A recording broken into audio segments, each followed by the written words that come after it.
এবার গণপিটুনিতে মৃত্যুর ঘটনা ঘটল হুগলি জেলায়। চোর সন্দেহে বেধড়ক মারধরের জেরে মৃত্যু হলো এক যুবকের। তারকেশ্বর থানার নাইটা মালপাহাড়পুর গ্রাম পঞ্চায়েতের রানীবাঁধ এলাকার ঘটনা। মৃত বিশ্বজিৎ মান্না পেশায় গাড়ি চালক ছিলেন। পরিবারের অভিযোগ, গতকাল রাতে বিশ্বজিৎকে বাড়ি থেকে চোর সন্দেহে তুলে নিয়ে গিয়ে বেধড়ক মারধর করে গ্রামেরই বিকাশ সামন্ত ও তাঁর ছেলে দেবকান্ত সামন্ত। মৃত বিশ্বজিতের মায়ের অভিযোগ, ছেলে চুরি করেনি বলে ছেড়ে দেওয়ার জন্য আপত্তি মিনতি করলেও সেখান থেকে তাকে তাড়িয়ে দেওয়া হয়। এরপর বেধড়ক মারের চোটে অজ্ঞান হয়ে পড়লে রাত 2টো নাগাদ তারকেশ্বর গ্রামীণ হাসপাতালে ভর্তি করা হয়। সেখানে তাকে মৃত ঘোষণা করেন কর্তব্যরত চিকিৎসক। ঘটনায় অভিযুক্ত বিকাশ ও দেবকান্ত সামন্তকে আটক করেছে তারকেশ্বর থানার পুলিশ। কিন্তু স্বাভাবিকভাবেই প্রশ্ন উঠছে, মানুষের মধ্যে এখন কি তাহলে অসহিষ্ণুতা বেড়ে যাচ্ছে? পুলিশ প্রশাসন ও আইনের উপর কি মানুষ আর ভরসা রাখতে পারছে না? তা না হলে চোর সন্দেহে পিটিয়ে মেরে ফেলে নিজেদের হাতে কি করে কেউ আইন তুলে নিতে পারে? প্রশ্নটা কিন্তু থেকেই যাচ্ছে। শুনবো মৃতের পরিবারের বক্তব্য। যখন নিয়ে গেছে তারপরে অনেক দেরি হচ্ছে, তখন মা গিয়ে খোঁজ করে যে কোথায় গেল, যে দেখছে তখন যেয়ে দেখে এরকম বেধড়ক মারধর করছে। তো মারধর করছে, তখন এরকম জিজ্ঞাসাবাদ করেছে, মা ছাড়াতে গেলেও মাকেও ধাক্কা দিয়ে ফেলেছে, চলে যেতে বলেছে, ওখান থেকে থাকতে দেয়নি মাকে। যে যারা নিয়ে গিয়েছিল সম্পর্কে জামাইবাবু হয়, আর আমাদের পাশেই বাড়ি, আর জামাইবাবু ছিল আর ভাগনা ছিল, ওরা বাপ বেটায় দুজনে ছিল। দুজনে মিলে এরকম বহুত মারধর করে, বাঁশ দিয়ে মারে, মোটা প্লাস্টিকের পাইপ ছিল, পাইপ দিয়ে মেরেছে, বুকে লাথি মেরেছে, পিচ রাস্তায় ফেলে মেরেছে, মানে এমনই মেরেছে, মানে তখন আর কিছু ছিল না। যখন হসপিটালে আমি নিয়ে আসি তখন মানে ডাক্তার দেখেই বলছে যে ডেথ হয়ে গেছে, তখন আর কিছু নেই। কত রাত্রে নিয়ে এসেছি? তখন 3টে বাজে তখন এখানে নিয়ে এসেছি হসপিটালে মারা গেছে। হ্যাঁ, তখন কারা যারা মারধর করেছে তারা কারা? ওরা গ্রামেরই লোক, আমার সম্পর্কে আমার জামাইবাবু হয়, ছোটো তো জামাইবাবু হয়, আর যে দুজনেই ছিল, ওর ছেলেও ছিল, ও ছিল। কী কারণে মারলো? কী কারণে বলতে, ওদের বাড়িতে কিছু চুরি হয়, সেইটা নিয়ে আমার ভাই একটু নেশা করে। আর আমার ভাই তখন রাত্রেবেলা বাথরুম গেলো, আমাদের বাথরুমটা একটু মাঠের দিকে, আমাদের বাড়ির সাথে বাথরুম নয়, মাঠের থেকে যখন বাথরুম থেকে আসছিল তো ওকে দেখেছিল, তো ওকে সন্দেহ করে ওকে মানে ডেকে নিয়ে ওরকমভাবে মারধর করে। যারা মেরেছে তাদের নাম কি? যে মেরেছে ওর নাম বিকাশ সামন্ত, আর ওর ছেলের নাম হচ্ছে দেবকান্ত সামন্ত। এর দুজনেই ছিল না আরো লোক ছিল? এরা দুজনেই ছিল, আরো লোক ছিল না? আর কেউ থাকেনি, বিকাশ সামন্ত আর ওর ছেলে দেবকান্ত সামন্ত, এরা দুজনেই ছিল। যিনি মারা গেছেন ওনার নামটা কি? ওর নাম বিশ্বজিৎ মান্না, আমার ভাই। আমার নাম অভিজিৎ মান্না। আপনার ভাই হয়? আমার ভাই। ওর বয়স কত হবে? ওর বয়স এই 25+ হবে। কী করতো, মানে কাজ কী করতো? এমনি রোডে, আমাদের যে রোডে গাড়ি চলে, ম্যাজিক গাড়ি, ওইসব গাড়ি চালাচ্ছিল, মানে ওইসব গাড়ি চালাতো, বা বাইরেও কাজ করতো, বাইরে পাকা গাড়ির চালক ছিল। হ্যাঁ, গাড়ি চালাচ্ছিল। এখন এই 1 মাস হলো এসেছে বাইরে ওই ফ্যানের কাজ করতো। এর আগে কি কোনো রকম অশান্তি হয়েছিল? না, এর আগে ওদের সাথে কোনো রকম কিছু অশান্তি ওর সাথে হয়নি। পারিবারিক কোনো অশান্তি? না, কোনো অশান্তি থাকেনি, আমাদের সাথে কোনো ঝগড়াঝাটি। আপনাদের আত্মীয় হয় বলছেন? আমাদের আত্মীয় হয়। চোর সন্দেহে মেরে দিল? হ্যাঁ, এরকম চোর সন্দেহ হঠাৎ করে, কোনোদিন কিছু ঝামেলা নয়, এরকম হঠাৎ করে এরকম মারধর করে। এখন কি চাইছেন আপনারা? আমরা তো চাইছি শাস্তি হোক, কঠিন থেকে কঠিন শাস্তি হোক।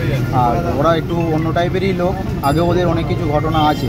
হ্যাঁ, ওরা মানে যে বিকাশ সামন্ত, মানে লোকটা খুবই খারাপ, এরকম মেরে দেবে বলে ভাবতে পারিনি। ওরা জামাইবাবু হয়। কোনো রাজনৈতিক যুক্ত আছে নাকি? না, রাজনীতিতে কোনো যুক্ত নেই, ওদের মুড়ির মিল রয়েছে, তো একটু একদিকে ব্যবসায়ী আর কি। হ্যাঁ, ব্যবসায়ী। থানায় অভিযোগ করেছেন বিষয়টা? থানায় অভিযোগ করেছি, এফআইআর লিখিয়েছি, বলেছে যে যত কঠিন থেকে কঠিন শাস্তি দেওয়া হবে, এরকম বলেছে। ও বাড়ি এসে আবার দোকান করে গেছে, ছেলেটা খাবারের তারা বায়না করছিল বলে খাবার কিনতে গেছে, খাবার কিনে বাড়ি চলে এসছে। একসঙ্গে আমিও দোকান গেছি মুড়ি আনতে, একসঙ্গে মা বেটা একসঙ্গে বাড়ি এসছি। এসে দোকান থেকে রাত্রে? দোকান থেকে 8:30টার সময় দোকান থেকে বাড়ি চলে এসছি, ও চলে এসছে, আমিও চলে এসছি। তার আগে কি গাড়ি চালায়, মানে কোন ম্যাজিক গাড়ি চালায় রুটেতে? কোন রোডে ওটা? ম্যাজিক গাড়ি চালায়। তা ও এলো, এসে বৌমাকে পয়সা করে দিয়ে ছেলেটা বায়না করছিল বলে খাবার কিনতে গেছি। খাবার কিনে ওই যে ছেলেটা মেরেছে ওর কাছে বসেছিল, বসে থেকে ওরা গল্প করেছে। গল্প করে ওরা বিয়ে বাড়ি যাবে বলে ওরা চলে গেছে। আর ও উঠে বাড়ি এসছে, আর আমিও দোকান গেছি সেই সময়। ও বাড়ি এসছে আর আমিও বাড়ি এসে দিদি তুলে নিয়ে ঘর থেকে তুলে নিয়ে ওদের বাড়িতে গেছে। তখন কিছু বলেনি, আমাদের বাড়িতে কিছু বলেনি। নিয়ে যে ওদের বাড়িতে রেখে ওকে জিজ্ঞাসা করেছে। ও ডাকলো আমাদেরকে, ডাকতে আমি সঙ্গে সঙ্গে উঠে পড়েছি। উঠে পড়তেই বলছে যে মা এইরকম নাদা তুলে নিয়ে গেছে তোমার ছেলেকে ওদের ঘরে। সঙ্গে সঙ্গে ওতে আমাতে গেছি। ওর বাবার জ্বর হয়েছে, গাতে যন্ত্রণা আছে, ও শুয়ে আছে, ও যায়নি। আমরা বৌমা শাশুড়িতে গেছি, যে আমরা দাঁড়িয়ে আছি। বলছে তোর জুতোর পায়ের ছাপ আছে, এরম করে বলে ওকে মানে খুব জিজ্ঞাসা করছে। ও বলছে আমি এসিনি গো, ও ওইদিকে যায়নি, ওদের বাড়ির ওইদিকে ও যায়নি কোনো দিনও। এরম করে নিয়েছে, তুলে নিয়েছে, ওরম করে মেরেছে। মেরে টেরে আপনি ছাড়াতে গিয়েছিলেন? আমি গেছি ওদের বাড়িতে, আমরা দুজনে গেছি। আমার স্বামীকেও নিয়ে গেছি একবার। আমাদেরকে বলেছে তুমি চলে যাও, তুমি কি 50,000 টাকাটা দিবে? ও হয় উপর বলে যাচ্ছে আমি নিইনি, আমি এইদিকে এসিনি।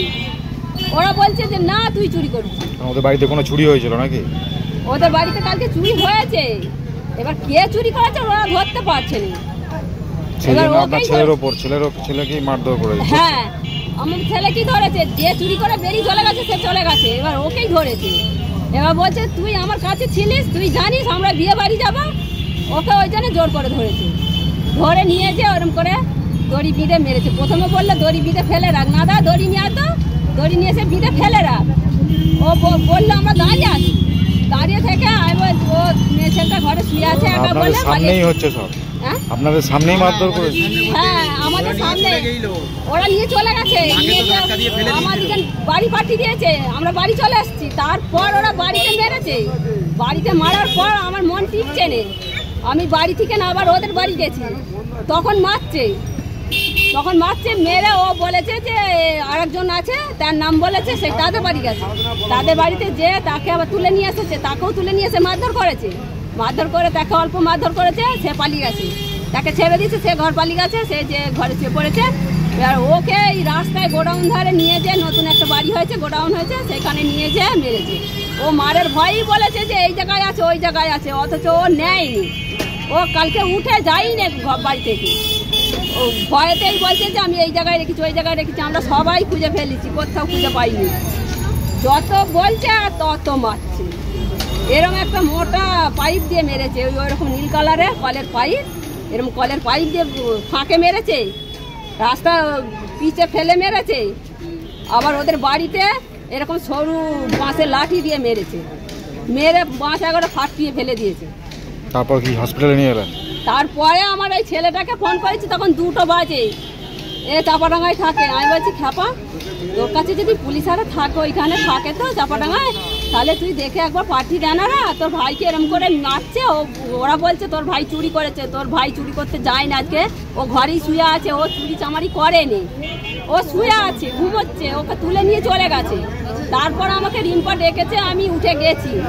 তা তুই কাউকে যদি পাশ একবার পাঠিয়ে দে না, ও বলতেই সঙ্গে সঙ্গে পুলিশ পাঠিয়ে দিয়েছে। এবার আমি যে রাস্তায় গেছি, রাস্তা থেকে না আমাকে ধাক্কালে সরিয়ে দিয়েছে, বলেছে তুই ঘর যাও, তুই ঘর যা, তুই ঘর যা, তুই কি আমার, আমি বলছি বলে যে ওকে ছেড়ে দেনা রে লক্ষ্মী বাপ, আমার ছেড়ে দেনা, তোর হাতে পায়ে ধরছি। আমি লাঠিটা কেড়ে 2বার ফেলে দিয়েছি, তাতেও আমাকে মানে নেই, শুনে নেই, আমাকে তাড়িয়ে দিয়েছে। দিয়ে আর বলছে যে তুই আমাকে 50,000 টাকা দিবি, আমি ছেড়ে দেবো, যে আমাকে 50,000 টাকাটা দিবি, এরকম করে বলে। থানায় অভিযোগ করেছেন?